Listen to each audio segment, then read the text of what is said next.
নমস্কার বন্ধুরা, চৈত্র মাসের সংক্রান্তিতে আমাদের পূর্বপুরুষের উদ্দেশ্যে খাওয়ার নিবেদন করা হয়ে থাকে, যাকে এক কথায় বলা হয়ে থাকে জলে ভাত দেওয়া।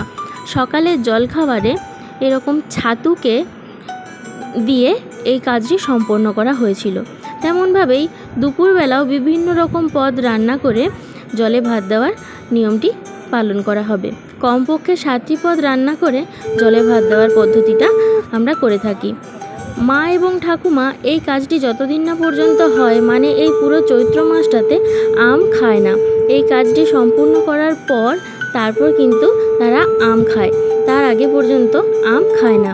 এবং এই সময় বেশ কয়েকটা ভাজা, তারপর একটু তরকারি, মাছের তরকারি এবং আমের চাটনি দিয়ে খাবার নিবেদন করা হয়ে থাকে।